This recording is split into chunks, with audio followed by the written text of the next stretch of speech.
Colon basically हम लोग large intestine को बोलते हैं। लार्ज इंटेस्टीन मतलब बड़ी आंतें।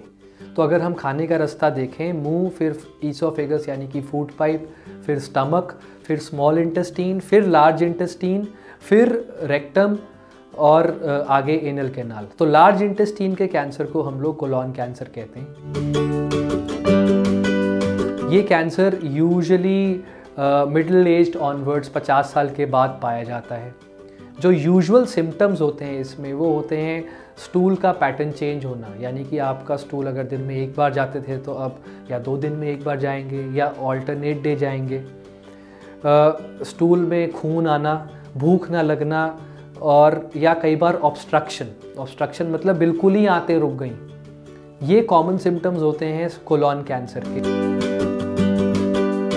डायग्नोसिस के लिए हम लोगों के पास 2 टेस्ट होते हैं। एक होता है CT scan, whole body CT scan, चाहे वो ब्लैक एंड वाइट हो चाहे कलर्ड हो। कलर्ड स्कैन को हम लोग पेट स्कैन बोलते हैं। या फिर दूसरा टेस्ट होता है कोलोनोस्कोपी। कोलोनोस्कोपी मतलब हम आपके लैट्रिन के रास्ते से एक स्कोप डालते हैं और उस स्कोप के थ्रू हम लोग देखते हैं कि आंतों का स्टेटस क्या है, कहीं कोई कैंसर तो नहीं पनप रहा है। अगर वहाँ कोई कैंसर दिख रहा होता है तो कोलोनोस्कोपिकली ही हम लोग एक बायोप्सी लेते हैं। उस बायोप्सी का सैंपल हम लोग लैब में भेजते हैं और उसके थ्रू पता चलता है कि कोलॉन कैंसर है कि नहीं, और है तो इसका ग्रेड क्या है।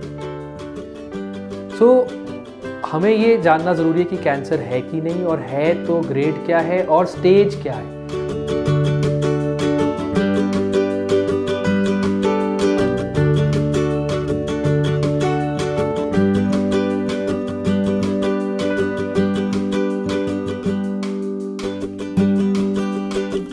फोकलाइज्ड कैंसर में द ट्रीटमेंट इज सर्जरी और कुछ दवाइयाँ यानी कि कीमोथेरेपी।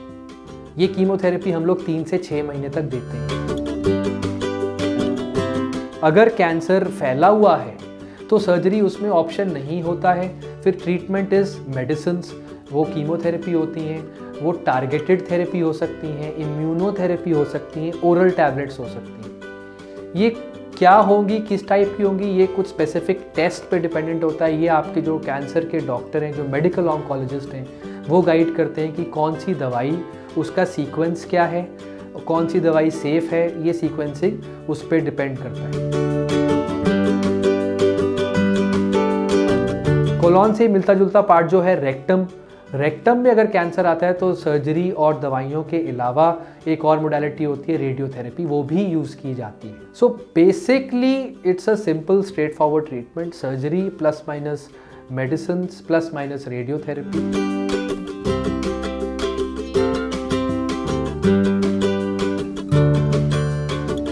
मॉनिटर करने के लिए हम लोग एक ब्लड टेस्ट करते हैं, वो होता है CEA लेवल्स हम लोग रेगुलरली मॉनिटर करते रहते हैं और ये जानते हैं कि ये बीमारी कंट्रोल में आ रही है या नहीं आ रही।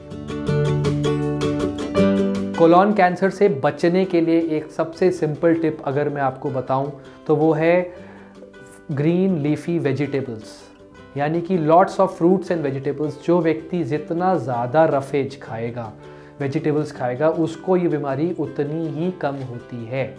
तो अपनी डाइट में अगर आप वेजिटेबल्स, फ्रूट्स, सैलेड्स को बढ़ा दें तो कोलॉन कैंसर का इंसिडेंस कम होता है, या जिसको हो रखा है उसमें रेकरेंस के प्रिवेंशन के चांसेस रहते हैं।